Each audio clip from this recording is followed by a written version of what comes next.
travailler. Alors, juste pour résumer un peu ce que nous allons faire aujourd'hui.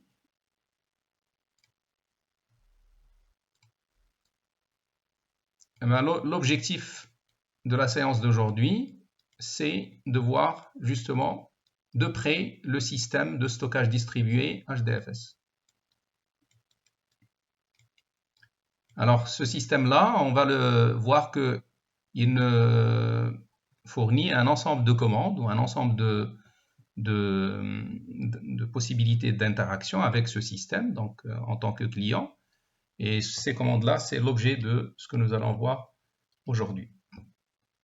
Bon, ça, c'est concernant la première application. Donc, pour la première application qui est intitulée manipulation de fichiers sous HDFS. La deuxième application, donc par la suite, en deuxième séance, nous allons voir une autre facette du système Hadoop en allant s'arrêter ou utiliser un ETL livré avec Hadoop, avec l'écosystème Hadoop qui s'appelle Hive. Hive est un système qui est un composant en fait que nous allons pouvoir utiliser en utilisant l'SQL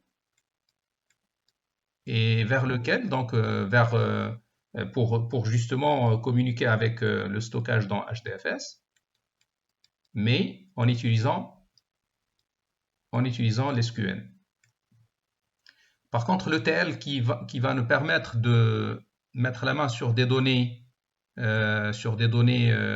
relationnelles, c'est ce qu'on appelle Scoop. C'est un intégrateur de données pour dire SQL Hadoop. C'est celui-là qui va jouer l'ETL.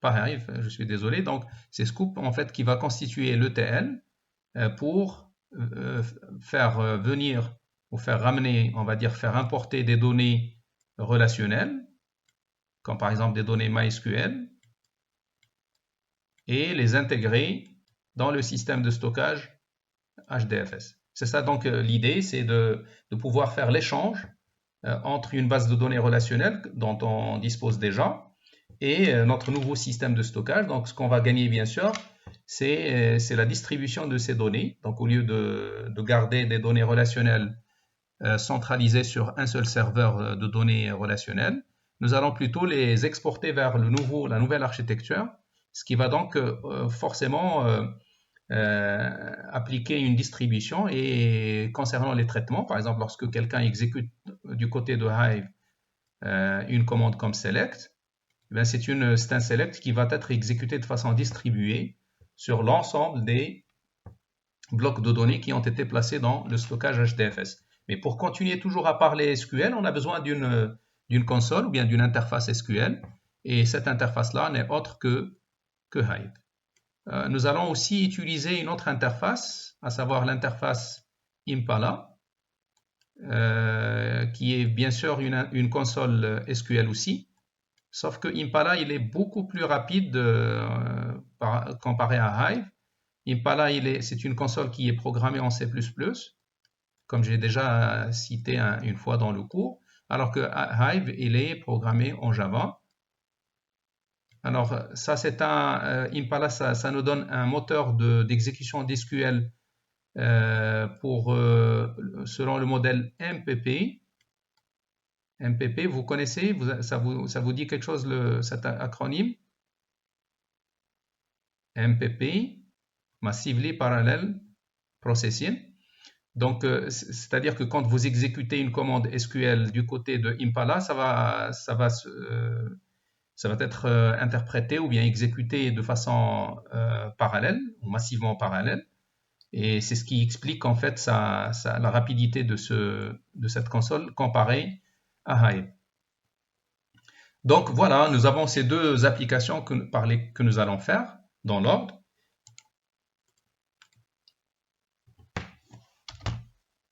Alors, concernant la première activité, alors vous pouvez à tout moment, si vous avez des remarques ou bien des questions, vous pouvez les soumettre à tout moment que vous jugez intéressant. Il y a quelqu'un qui vient de nous rejoindre aussi. Voilà. Alors, je continue. Donc, pour la première activité pratique, donc c'est autour de la manipulation des fichiers sous HDFS. Alors, les objectifs principaux donc, que nous allons atteindre à travers cette activité, d'abord, ça va nous permettre de comprendre le mécanisme de stockage distribué des fichiers sous HDFS. Ça va nous permettre de s'arrêter sur l'opération de division des fichiers en blocs HDFS, donc l'opération de split. Ça va nous permettre aussi de s'arrêter sur la notion de réplication de données et ça va nous permettre d'exécuter un ensemble de commandes que nous allons voir dans le cadre de cette activité. Alors ces commandes, justement, je les ai résumées ici. Donc, il y a deux groupes de commandes. Donc, les premières commandes les plus utilisées, c'est ce que vous voyez là sur cet écran. Donc, nous allons les essayer dans l'ordre. Donc, nous allons voir c'est quoi la version de notre système Hadoop. Exécuter ou créer des dossiers, donc visualiser le contenu d'un dossier en termes de fichiers et de sous-dossiers. Déplacer des données à partir du système hôte, des fichiers ou bien des dossiers à partir du système hôte vers le stockage HDFS, donc put. Ça permet donc d'aller par exemple du système de stockage OS Linux vers HDFS. Alors ici donc c'est un système qui dispose aussi d'un système de gestion de fichiers, d'accord? Mais nous, on veut donc travailler sur un système au-dessus, qui est le système HDFS, qui est défini d'une manière à optimiser le travail sur des fichiers volumineux. Alors, nous allons voir la commande copy from local, qui permet aussi de faire exactement la même chose que put, donc de copier des données du système hôte vers HDFS. Alors, donc dans ce sens, c'est put ou bien copy from local, et dans ce sens-là, ça serait get ou bien copy to local. Alors, ces deux commandes, donc, c'est dans le cadre des versions et de la compatibilité ascendante. Nous avons des fois des commandes qui font la même chose, juste histoire de garantir un peu la compatibilité ascendante avec les anciennes versions. Nous allons pouvoir aussi consulter le contenu de fichier avec la commande cat, la commande move qui permet de déplacer des fichiers ou bien de renommer des fichiers ou dossiers, et puis la commande copy qui permet de copier un fichier. Alors cette commande-là, par exemple move et copy, c'est de HDFS vers HDFS. Par exemple, je pourrais déplacer un fichier d'un emplacement vers un autre, toujours de HDFS vers HDFS, c'est-à-dire à l'intérieur du système de stockage HDFS. Copy, donc ça permet au lieu de déplacer, ça permet de copier, de faire une copie d'un fichier toujours à l'intérieur de HDFS. Par contre, put et get, c'est plutôt du système local vers HDFS et inversement. Alors ça, c'est le premier bloc de commandes. Il y a un deuxième bloc de commandes, donc des commandes additionnelles. On ne va pas donc mettre la main aujourd'hui sur ces commandes. Peut-être on verra la commande suivante, donc qui a pour but de changer le propriétaire d'un fichier ou bien d'un dossier. On pourrait aussi exécuter la commande change mode pour changer le mode d'un fichier. Donc par exemple, on pourrait avoir un fichier disponible en écriture, en lecture, exécutable, les deux, les trois, etc. Donc en fonction de la nature du fichier, on pourrait très bien avoir besoin d'exécuter ce genre de commande pour changer les modes et les attributs d'un fichier, et ce qui va nous permettre de changer les possibilités sur ce fichier. Alors donc, sur cette partie-là, nous allons voir éventuellement des commandes comme remove, par exemple, pour supprimer des fichiers, change owner, pour changer le propriétaire, change mode, pour changer le mode d'un fichier, éventuellement move to local, donc c'est l'opération inverse pour déplacer, pas copier. Tout à l'heure, c'est copy to local, donc move to local. Move from local, au lieu donc de faire une copie dans les deux, on pourrait déplacer carrément. Donc voilà, donc ça c'est quelques commandes additionnelles que nous allons voir à travers notre activité pratique. Ici, on a les syntaxes des différentes commandes, donc je ne vais pas rester à ce niveau-là. Donc vous avez le support devant vous, donc vous pouvez les voir. C'est l'ensemble des syntaxes pour les différentes commandes. La même chose, on pourrait revenir là-dessus chaque fois qu'on aura besoin, donc si donc une syntaxe nous échappe. Voilà, donc pour l'ensemble des commandes. Alors ici, ça c'est une interface qui permet de voir le système de stockage HDFS, c'est une interface web, ou c'est une console web qui permet, en utilisant l'adresse de le hostname de notre machine, et puis le port 570, on pourrait très bien aller vers cette page-là, qui va nous permettre de mettre la main ou d'avoir une synthèse sur l'ensemble des stockages ou des fichiers et des sous-dossiers d'un dossier donné. Donc, vous voyez ici, on a réglé un certain dossier. On pourrait très bien mettre ici la racine. Comme ça, on pourrait voir donc le stockage au niveau de la racine. Voilà, donc là j'ai expliqué globalement donc les différentes commandes. Maintenant, au niveau du support d'ETP, donc je vous ai prévu je pense que la majorité ont vu ça donc à travers le document. Donc l'idée c'est dans l'ordre, on va créer un dossier dans le système de stockage HDFS dans lequel nous allons télécharger un fichier volumineux à partir de l'Internet. Alors ce fichier, bien sûr, on dispose de son adresse, de son URL. C'est ce qu'on a donné là.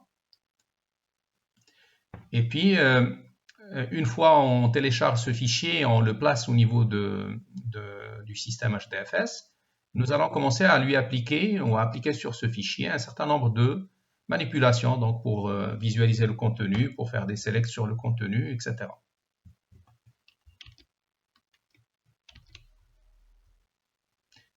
S'il m'a dit, nous avons fixé la réunion à 9h, pas à 9h30.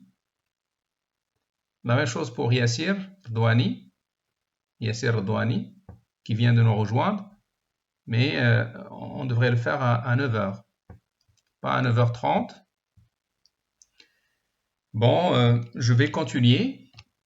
Comme j'ai dit, donc, nous cherchons à faire un ensemble de manipulations sur un fichier que nous allons placer sur le système HDFS.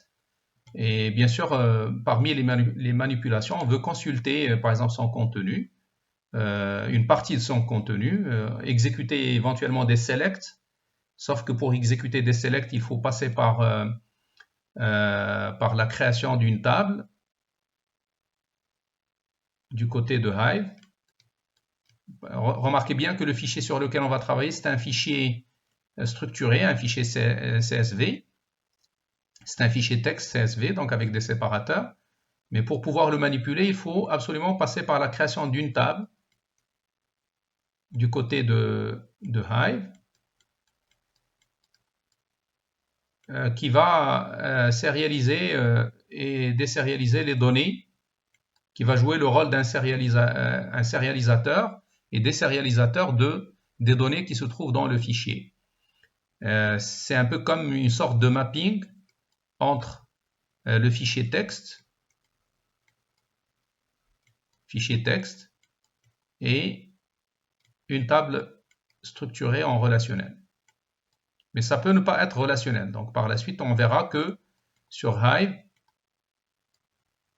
on pourrait très bien créer des tables avec des structures très complexes. Donc, passant par justement l'utilisation de données de format complexe.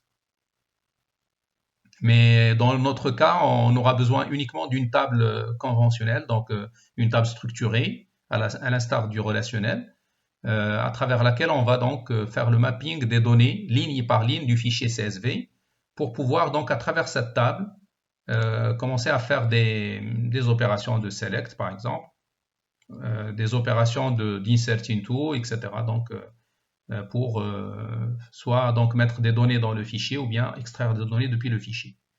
Alors bien sûr, pour parvenir à l'ensemble de ces opérations, nous sommes guidés par un certain nombre d'étapes donc, que nous allons suivre. Je ne vais pas les commenter pour le moment, je vais les commenter au fur et à mesure de leur exécution. Et justement, je passe tout de suite à l'exécution. Je ne sais pas, est-ce que sur vos machines, vous avez sur quoi travailler? En tout cas, nous allons travailler sur une distribution Hadoop fournie par Cloudera. Cloudera, c'est Cloudera Quick Start. Quick Start parce qu'il y a la version professionnelle, il y a la version de, si vous voulez, de test ou bien d'essai qui s'appelle Cloudera Quick Start. Alors ça c'est un package, donc quand c'est une machine virtuelle, vous pouvez la trouver pour VMware ou bien pour VirtualBox. Vous pouvez la trouver aussi pour Docker, ainsi de suite. Alors, de quoi est-elle constituée cette machine virtuelle? Il est constitué d'un système OS Linux, distribution CentOS, je pense version 6, en tout cas on va le voir par la suite, et puis plus Hadoop préinstallé et configuré. Il serait intéressant par la suite de voir l'installation et la configuration de Hadoop à partir de from scratch, à partir de zéro. Donc Hadoop, je pense, c'est la version 2.7, si je me rappelle bien, qui est installée dans cette machine. Alors, place au TP. Donc,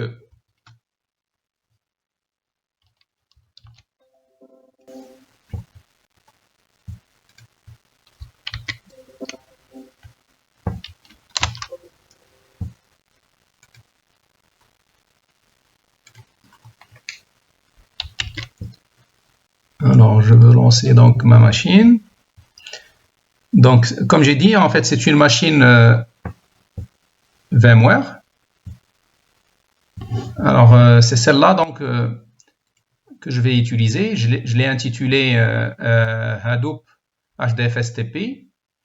Je l'ai déjà configuré, donc je vais juste faire un petit rappel. Donc, comme ça, si quelqu'un veut l'installer, il n'a qu'à aller la télécharger depuis le site de Cloudera. Donc, il suffit juste de taper download Cloudera Quick Start, par exemple, pour VMware, et vous allez donc vous allez trouver le site. Alors, concernant les paramètres qu'on a réglés pour cette machine virtuelle, globalement, donc pour la RAM, on a réglé 8 Go de RAM, donc je pense qu'on a besoin d'un minimum de 4, au minimum. Concernant les CPU, donc 2, disque dur 64 Go, donc on pourrait donc régler à 20 Go, donc ça peut être largement suffisant. Et puis pour les interfaces réseau, donc je dispose de 2 NAT pour permettre à ma machine de se connecter à Internet, et puis pour mettre la machine virtuelle dans un réseau local avec ma machine réelle. J'ai aussi ajouté une deuxième interface basée sur host en ligne pour faire un réseau privé. Voilà, donc ça c'est les caractéristiques principales. Donc je vais lancer cette machine.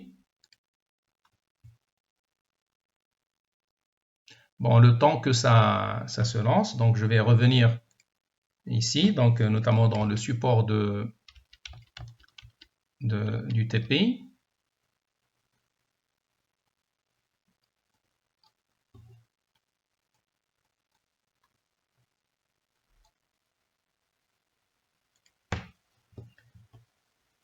Alors, donc, comme j'ai dit, donc, nous allons faire les activités dans l'ordre avec l'étape, en passant par l'étape 1. Donc, à l'étape 1, on veut créer donc, cette hiérarchie de dossiers. Donc, un dossier, en fait, le fichier que nous allons télécharger, c'est un fichier qui contient des indices sur les activités de commerce externe entre plusieurs entreprises. C'est un fichier libre au niveau de l'Internet, donc dans cette adresse-là que je vous ai donnée. Donc on va le télécharger et c'est ce qui explique les appellations qu'on va faire là. Donc user industry, tout simplement. User, c'est un dossier qu'on a dans la racine du système HDFS. C'est un dossier qui est créé à l'installation de Hadoop, dans lequel, dans ce dossier-là, on va créer un nouveau dossier qui nous est propre.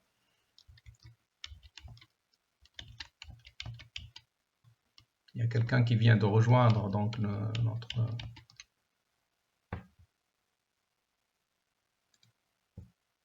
Mademoiselle Khadija Shafi, bonjour. Mais il fallait venir un peu avant. Il fallait intégrer la conférence avant. Bon, je pense que pour cette première séance, il y a des difficultés à joindre la conférence pour certains, mais c'est pas grave donc pour cette séance, mais pour les séances à venir, ben, il faut qu'on se plie tous qu'on respecte tous l'horaire, y compris moi-même, d'accord? Donc on est tous censés donc venir ou commencer à l'heure. Parfait, donc je reviens ici. Donc je veux créer cette arborescence de dossiers dans le système HDFS. Et une fois fait, dans ce dossier-là, je veux faire le téléchargement du fichier dont l'URL nous est fourni et je veux le nommer par ce nom-là. Donc je vais commencer par ça. J'attends juste que ma machine virtuelle démarre. On est en train de la lancer. Donc dans un petit moment, ça va l'être. Ça marche. Voici donc notre machine. Je vais la laisser comme ça. En fait, je ne vais pas travailler directement sur cette machine. Je vais plutôt le faire à partir d'ici. En fait, pourquoi? Eh bien, tout simplement, je vais vous expliquer ce que je veux faire. Donc, je veux donc faire une connexion distante, à travers bien sûr le protocole SSH, en utilisant soit PuTTY ou moi j'ai déjà en fait installé aussi Git Batch. C'est ce que je vais utiliser.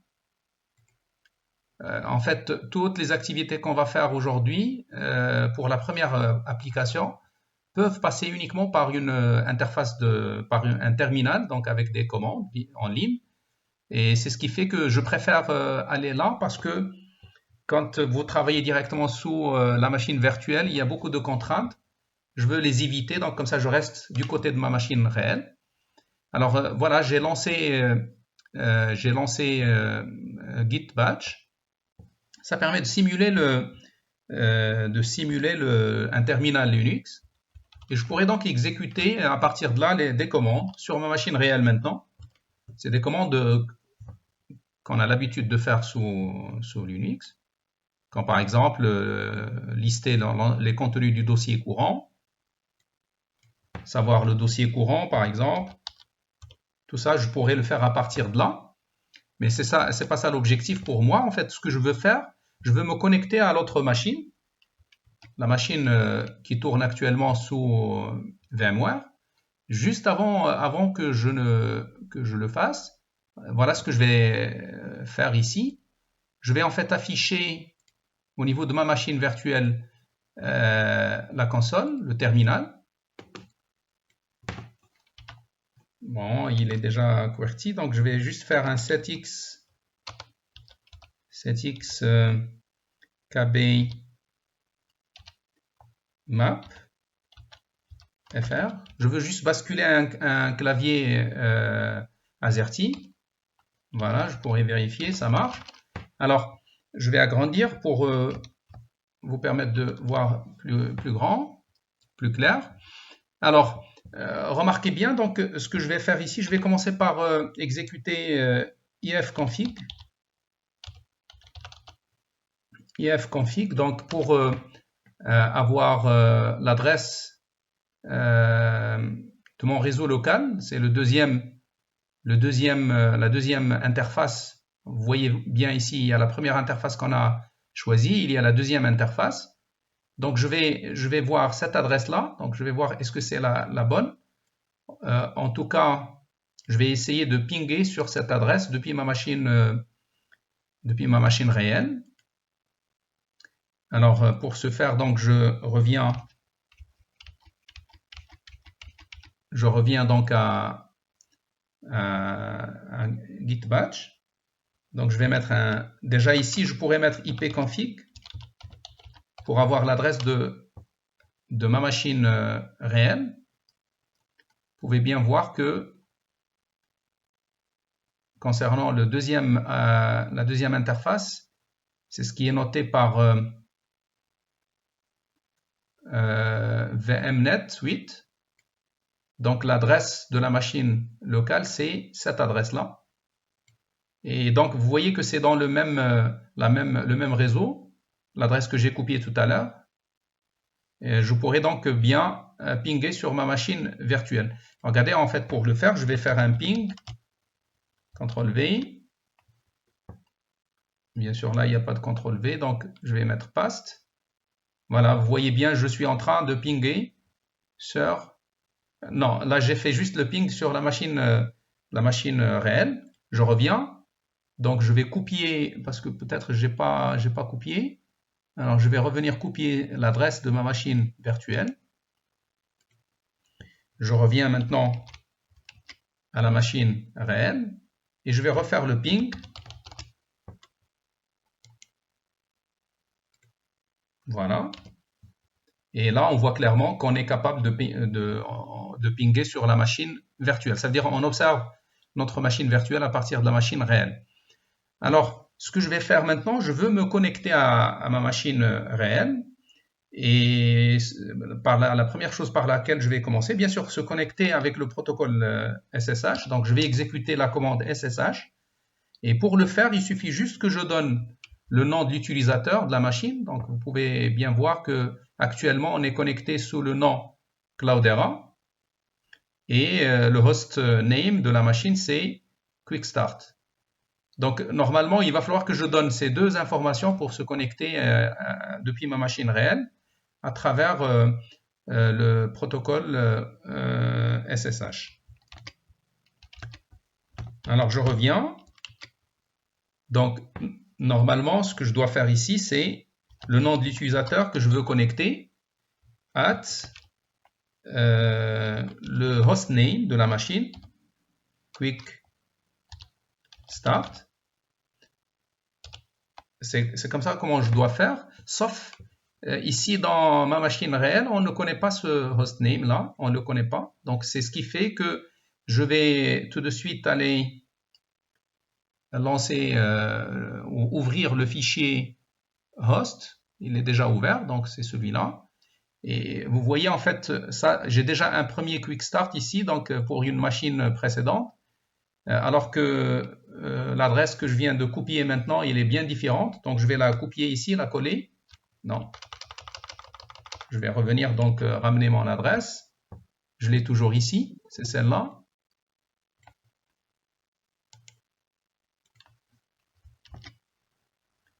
C'est une nouvelle machine, celle-là. Donc, parce que à chaque fois, je lance plusieurs machines.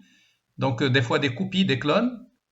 Et c'est ce qui fait qu'ils garderont le même nom, mais pas la même adresse. Donc, vous voyez, c'est une adresse différente. Et je suis censé ici mettre un autre nom, donc en mettant Quick Start 2, par exemple. Alors, en ajoutant cette ligne dans le fichier host, je ferai une correspondance entre l'adresse IP et le nom de la machine que je veux lui donner, et ici dans ma machine réelle, en local dans ma machine réelle. Je vais sauvegarder. Bien sûr, il me demande de le faire en mode administrateur.